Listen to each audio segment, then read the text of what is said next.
بسم اللہ الرحمن الرحیم۔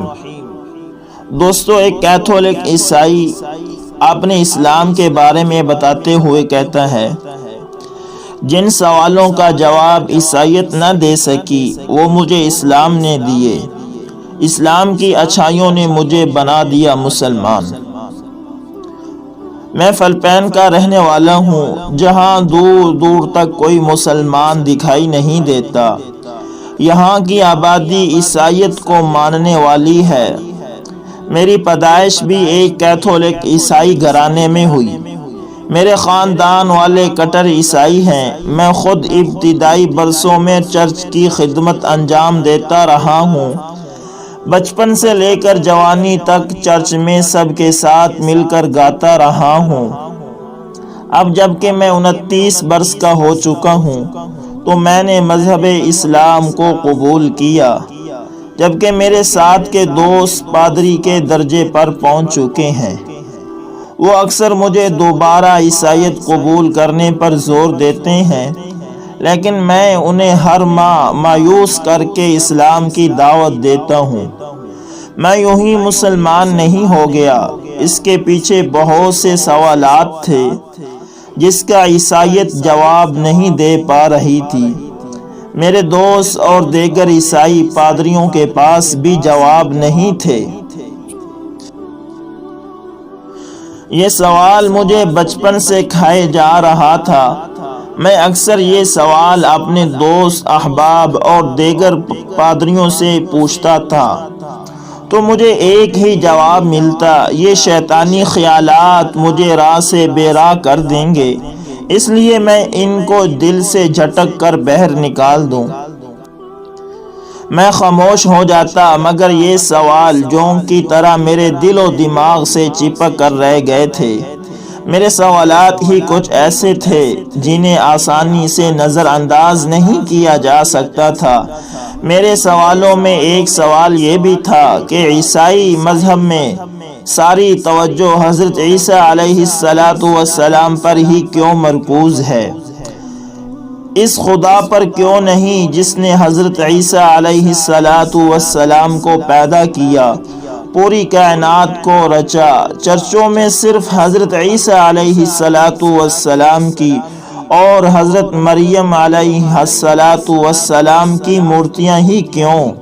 خدا تو سب سے بڑا ہے، اس نے سب کو پیدا کیا ہے، تو پہلے حق تو اسی کا ہے اور اسی کا ہونا چاہیے۔ میرے دل میں یہ بات بھی اٹھتی کہ کوئی انسان خدا نہیں ہو سکتا اور نہ ہی کوئی انسان کسی دوسرے انسان کے ذریعے پوجا جا سکتا ہے۔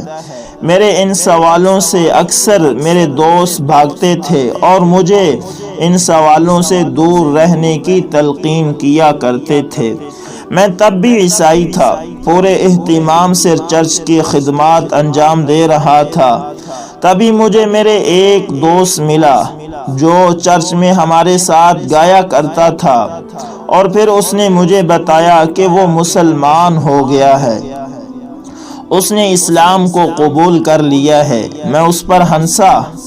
میں نے اس سے کہا کہ تم نے صرف اس لیے مذہب کو قبول کر لیا اور عیسائیت کو چھوڑ دیا کہ تمہارا جیس پر عقیدہ کمزور تھا، یعنی عیسیٰ علیہ السلام پر عقیدہ کمزور تھا۔ اگر میری طرح مضبوط ہوتا تو تم اسلام ہرگز قبول نہ کرتے۔ مگر جب میں گھر آیا تب میں نے خود سے سوال کیا کہ میرا جیس حضرت عیسیٰ علیہ السلام پر عقیدہ مضبوط ہے، کیا میرے دل میں ان کے لیے سوال پیدا نہیں ہوتے؟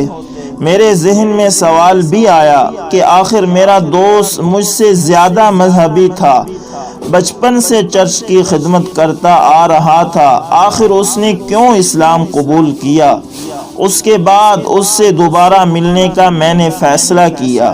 میں اس سے ملا۔ اس نے مجھ سے کہا کہ میں سوال کرنے یا مذاق اڑانے کے بجائے خود اسلام کا مطالعہ کروں اور اپنے سوالات کے جوابات تلاش کروں۔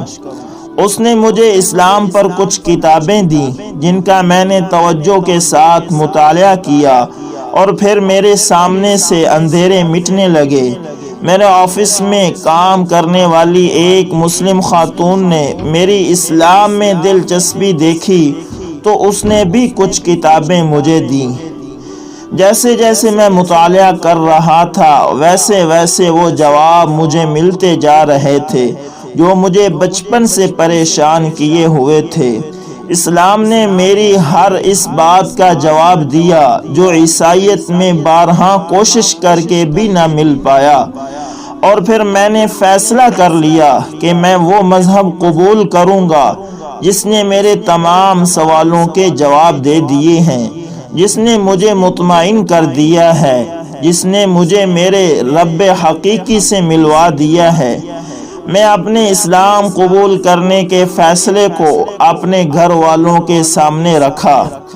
میرے اس فیصلے کو سن کر سب دنگ رہ گئے۔ میری بیوی اور بچے حیران تھے، جبکہ میری والدہ رو پڑی۔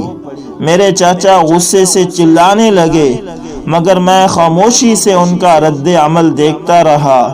مجھے ان سے یہی توقع تھی۔ جلد ہی میرا فیصلہ پورے علاقے میں پھیل گیا۔ میں نے چرچ جانا بھی چھوڑ دیا۔ اس کے بعد میرے کئی دوست، کئی رشتہ دار مجھے سمجھانے آئے، کئی لوگوں سے بحث بھی ہوئی، مگر میں ان کے سامنے اسلامی نقطہ نگاہ رکھتا رہا، انہیں سمجھاتا بھی رہا کہ آخر میں اسلام کو کیوں قبول کر رہا ہوں، کیوں مجھے لگا کہ وہ سچا دین ہے۔ لیکن اب بھی وہ نہ مانے تو میں نے ان سے ایک سوال کیا اور کہا کہ اگر وہ میرے سوال کا صحیح جواب دے دیں تو میں اسلام قبول کرنے سے باز آ جاؤں گا اور عیسائی بنا رہوں گا۔ میرا سوال یہ تھا کہ کیا حضرت عیسیٰ علیہ السلام نے کبھی خود کہا تھا کہ وہ خدا، نعوذ باللہ، خدا ہیں؟ کیا انہوں نے خود کبھی کہا تھا کہ لوگ مجھے پوجو، میری عبادت کرو؟ یہ ایسا سوال تھا جس نے سب کے منہ پر تالے لگا دیے، مگر ان کے دل میری جانب سے مکروہ ہو گئے۔ میری ماں اکثر روتے ہوئے مجھے سمجھاتی کہ میں غلط کر رہا ہوں، خدا مجھے جہنم میں ڈالے گا جو وہ برداشت نہیں کر پائیں گی۔ ان کی اس بات پر میں مسکرا دیتا اور کہتا کہ انشاءاللہ مجھے جنت ملے گی۔ چند ماہ بعد مجھے میرے ایک دوست ملے، وہ سعودی عرب سے آئے تھے۔ ان سے بات کر کے مجھے احساس ہوا کہ وہ بھی مسلمان ہو چکے ہیں۔ میں اس کی باتوں سے مطمئن تھا، بہت سی نئی باتیں مجھے سیکھنے کو ملی اور میرا ارادہ اور بھی مضبوط ہوتا چلا گیا۔ میرے دل نے کہا کہ میرا فیصلہ غلط نہیں تھا۔ اب میں کلمہ طیبہ پڑھنے کے لیے پوری طرح تیار تھا، مگر میرے قرب و جوار میں کوئی عالم ایسا نہیں تھا جس کے ہاتھ پر میں بیعت کرتا۔ ایک امام صاحب دور رہتے تھے اور ان سے میرا رابطہ نہیں ہو پا رہا تھا۔ تبھی میرے ایک دوست کا فون آیا، اس نے مجھے دبئی بلایا۔ میں دبئی گیا اور وہاں ایک فلپین ہی کے امام صاحب کے ہاتھ پر بیعت کر کے میں نے کلمہ طیبہ پڑھ لیا اور اسلام میں داخل ہو گیا۔ دبئی میں نے بہت کچھ سیکھا، بہت سا مطالعہ کیا۔ دبئی سے لوٹ کر بہت سی اسلامی کتب کا لگاتار مطالعہ کر رہا ہوں، اپنے دوستوں کو اسلام کے بارے میں سمجھا رہا ہوں، انہیں سیدھے راستے پر لانے کی کوشش کر رہا ہوں۔ اس بات پر اکثر میرا مذاق بنایا جاتا ہے، کبھی کبھی جھڑک بھی دیا جاتا ہے، مگر میں نا امید نہیں ہوں۔ مجھے افسوس تو ہے اس بات کا کہ میرے گھر والے اسلام کے بارے ایک لفظ سننے کو تیار نہیں۔ میں ان کے ساتھ رہتا ہوں، کھاتا پیتا ہوں، مگر اپنے مذہب کو چاہ کے بھی ان کے ساتھ شیئر نہیں کر پا رہا، مگر میں لگاتار کوشش کر رہا ہوں۔ مجھے معلوم ہے کہ اگر ان کے مسلمان ہونے سے قبل میں مر گیا تو کوئی میری لاش کو ہاتھ تک نہیں لگائے گا، میری لاش یوں ہی گلنے سڑنے کے لیے پھینک دی جائے گی، مگر مجھے میرے رب پر یقین ہے کہ وہ میرے ساتھ برا نہیں ہونے دے گا۔ اس جہاں میں نہ سہی وہ مجھے آخرت کی وہ تمام نعمتوں سے مالا مال کر دے گا جس کا اس نے وعدہ فرمایا ہے۔ دوستو دین اسلام یہ ایک اللہ تعالیٰ کی بہت بڑی نعمت ہے۔